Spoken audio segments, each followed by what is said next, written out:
কোনো পীর, অনেক পীর আছে, তারা ভক্ত শিষ্য বানাবার জন্য ব্যস্ত হয়ে পড়ে।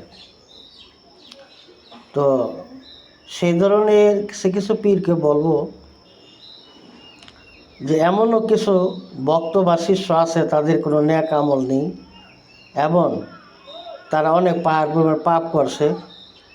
যদি সেই পীরে তাকে সুশাসন না করে বা উপদেশ না দেয়, আল্লাহর পথে চলার জন্য নামাজ হজ যাকাত কথা না বলে, জোর জুলুম অত্যাচার পরিত্যাগ করতে না বলে, খারাপ কাজ পরিত্যাগ করতে না বলে এবং মাথা পিতা খেজমত করতে না বলে, তাহলে ওই পীরের ভুল হবে এটাই, ওই ব্যক্তি যে পাপ করলো সেই পাপের বোঝা ওই পীরকে দেওয়া হবে।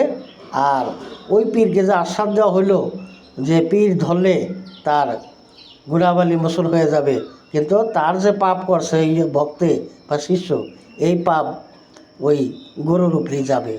তাই আল্লাহ রাসূলের কথা স্মরণ করে যারাই পীর আছেন ওই কথা চিন্তা করে মুরিদ ভক্ত বানাইয়েন এবং তাদেরকে সুশাসন করেন, তাদেরকে সুউপদেশ দিন, তাহলে পীর সঠিক হবেন এবং ইহকালে এবং পরকালে কল্যাণ হবে, পরকালে হিসাব দিতে হবে না। ধন্যবাদ।